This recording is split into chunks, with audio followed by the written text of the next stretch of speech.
মহাপ্রভু শুধুমাত্র আমাদের জন্য মাগো। বললেন সন্ন্যাস নিয়েছিল কেন? যে চৈতন্য মহাপ্রভু আবির্ভূত হলেন নদিয়া নবদ্বীপ মাঝি তৎকালীন সমাজে আগেকার দিনে মাগো উঁচু জাত ভিন জাত জাতি ভেদাভেদ প্রথাটা প্রচুর ছিল। আজকালকার দিনে বর্তমানে নেই, তাই না? আর এই জাতি ভেদাভেদটা এই প্রথাটা কে তুলেছিল? আমাদের সেই সংকীর্তন কৌপিতন অর্থাৎ সংকীর্তনের পিতা শ্রী চৈতন্য মহাপ্রভু এই জাতিভেদ প্রথাটাকে তিনি তুলেছিলেন। আর তুলিতে তুলিতে মাগো এমন জায়গায় হয়ে গেছি, আগেকার দিনে কোনো শ্রুতির কোনো যদি ব্রাহ্মণ সূত্রের ছায়া মারিয়ে দিত তাকে তৎক্ষণাৎ গঙ্গায় স্নান করে প্রায়শ্চিত্ত করে তবেই ঘরে ফিরতে হতো। কিন্তু আজকের দিনে হিন্দু মুসলিম কোনো কিছু জাত ভেদাভেদ আর থাকে না, তাই না? দেখবেন যে বাঙালি ঘরের ছেলেই মুসলমান ঘরের মেয়েকে বিবাহ করছে, এমনটা হচ্ছে। তা দেখা যাচ্ছে মাগো এই যে চৈতন্য মহাপ্রভু জাতি ভেদাভেদ প্রথাটা তুলেছে, আপনারা সবাই মিলে হরিনাম শুনছেন। আগেকার দিনে একসঙ্গে বসে হরিনাম শুনতে পারত না, কেবলমাত্র যারা উঁচু জাত যাদের বর্ণ শ্রেষ্ঠ ব্রাহ্মণ তারাই কিন্তু জাতি ভেদাভেদ নিয়ে মানত। কোনো শূদ্র কোনো ছোট জাত নিচু জাত ভিন জাত কাছে যেন না বসতে পারে। আপনারা যে বসে আছেন কেউ কাউকে জিজ্ঞাসা করছেন এখন তুমি কোন জাত জিজ্ঞাসা করছেন? কেউ কাউকে জিজ্ঞাসা করছেন কেন? তার কারণ আমরা একটাই কথা জানি, আমাদের একটাই জাত একটাই সমাজ, সেটা হলো আমাদের একটাই ধর্ম, সেটা হলো সনাতন ধর্ম। আর সেই সনাতন ধর্মটাকে আমরা পরবর্তী প্রজন্মে কিন্তু লুপ্ত হতে যাচ্ছে, আমাদেরকে বাঁচিয়ে রাখতে হবে।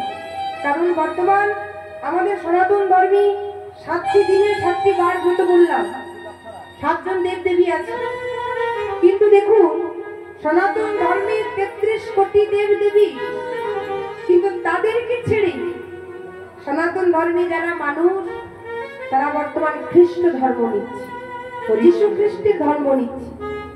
আর খ্রিস্ট ধর্ম নিয়ে নিয়মটা কি মানছি?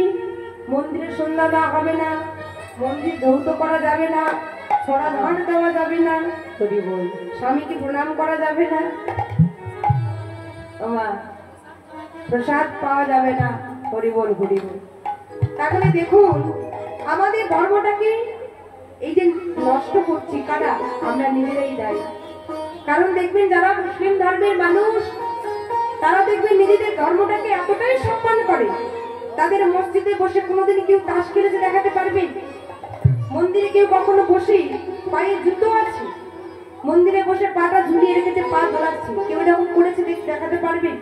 আমরা তো বিভিন্ন জায়গায় ঘুরি, লক্ষ্য পড়ে না, এরকম কেউ কিন্তু করে না। কিন্তু এটা কোন ধর্মে করে? আমাদের ধর্মে করে। মন্দিরে বসে তাস খেলছি, মন্দিরে বসে লুডো খেলছি, মন্দিরে বসে বসে মোবাইলটা হাতে ঘাটছি, পায়ে জুতো পড়া আছি, বলছে আমি তো মন্দিরে বসে আছি, পাটা তো মন্দিরে রাখিনি, মন্দিরে নিচে ঝুলিয়ে রেখেছি। কলিযুগে সব চলে। তোমার দেবতা যদি মন্দিরে বসে থাকলো, তোমার পাটা মাটিতে তো লাগলো না, তাহলে পাটা তোমার কি করে মন্দিরে থাকলো না? মানুষ তুমি, দেখতে আমরা মানুষের মতো হলেও মানুষ হতে পারি। বললেন আগে মান হুঁশটা আগে আসা প্রয়োজন, হুঁশে তুমি ফেরো। সদা সর্বদাই দেখবেন আমরা মিথ্যা কথায় মেতে আছি। এটা ভাবি না একটা মিথ্যা ঢাকতে গিয়ে 1000 মিথ্যার সম্মুখীন আমাদের হতে হয়। কোথায় রাখবো এই পাপগুলো? এই কলিযুগে বললেন সবাই যদি হবে কৃষ্ণ পরায়ণ, হাসিতে খেলিতে কেবা জানে ওই জমেরও ভব, জমেরও ভব, তাই না? তাই চৈতন্য মহাপ্রভু বললেন এই জগতে আর কোনো গতি নেই, একটি মাত্র উপায় আছে, এই যে সবকিছু ছেড়ে দিই। বললেন অরণ্য চিন্তন তোমাকে যেন করছু পার্শ্বতী তুষার নৃত্য বিযুক্ত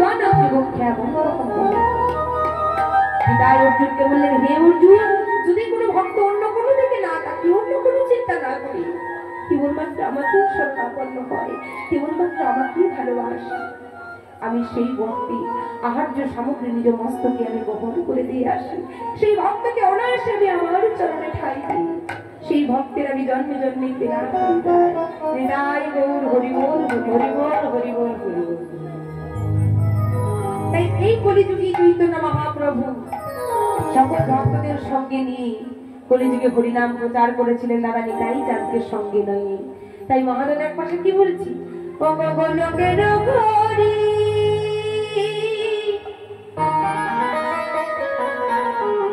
গৌর হরি রূপে বললেন দাপর যুগে যে ভগবান কৃষ্ণচন্দ্র কোথায় এসেছি, বললেন না নদিয়া নবদ্বীপ ধামে। কোন যুগে?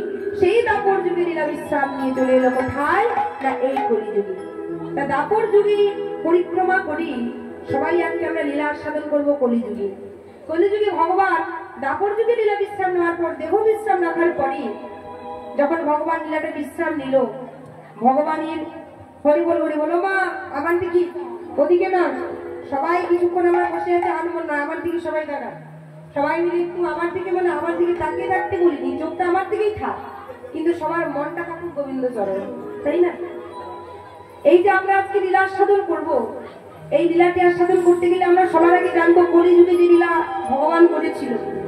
দাপর যুগে ভগবান কৃষ্ণচন্দ্র তিনি যখন লীলা বিশ্রাম নিয়েছিল, প্রভাস যজ্ঞ সমাপন করি প্রভাস তীরে যজ্ঞ করার পরে তিনি যখন দেহ বিশ্রাম রাখলেন, আর সেই দেহ বিশ্রাম রাখলো কার হাতে বধ হলো?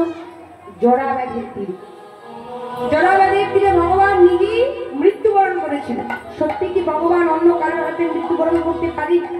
কিন্তু সবাই দেখেছি জরাবে তীর বিদ্ধ করে ভগবানকে হত্যা করেছিল। তা ভগবান মারা যাওয়ার পরে দেহ যখন বিশ্রাম নিলেন নির্লীলাটা, পুনরায় ভগবানের মুখাগ্নি কে করেছিল, কোথা থেকে কি হলো, সেই তত্ত্বকে আস্বাদন করবো। এবং ভগবান কৃষ্ণচন্দ্রের সেই দেহটি আদৌ কি সৎকার হয়েছিল না সেই দেহ আবার কলিযুগে কিভাবে পূজা পেল, কিভাবে লীলা করেছিলেন নতুন লীলা, কোন ভক্তের হাত ধরি, চলুন সেই তত্ত্ব নিয়ে আজকে আস্বাদন করবো। তার আগে লীলাটি যাওয়ার আগে আমরা গৌরচন্দ্রিকা নবদ্বীপ ধাম পরিক্রমা করে লীলায় প্রবেশ করি। তাই বললেন কি দাপর যুগে ভগবান কৃষ্ণচন্দ্র সেখান থেকে আজকে এসেছে কলিযুগে গৌর হরি রূপে। তাই কি বলছি মহাজন, অগগলোকে ডগরি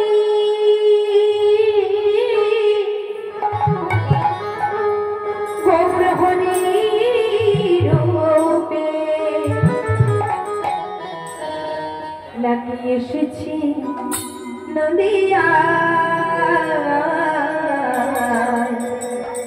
তোরা দেখবি যদিয়া, তোরা আই সকলি, তোরা আই সকলি জগৎবাসী, ওরে দেখবি যদিয়া।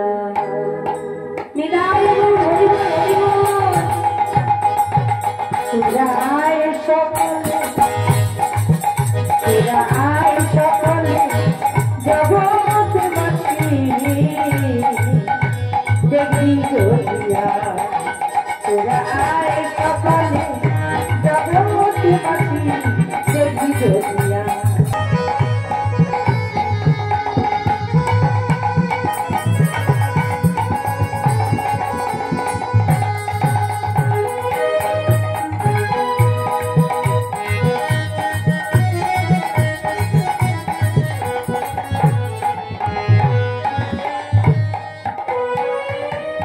রাধানা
পথে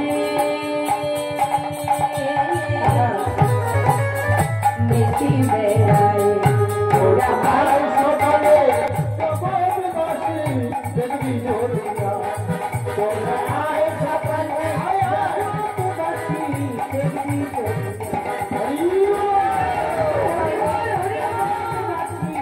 দেখবি জোরিয়া তোরা আয় সকালে জগৎবাসী দেখবি জোরিয়া তোরা আয় সকালে জগৎবাসী দেখবি জোরিয়া দেখবি জোরিয়া দেখবি জোরিয়া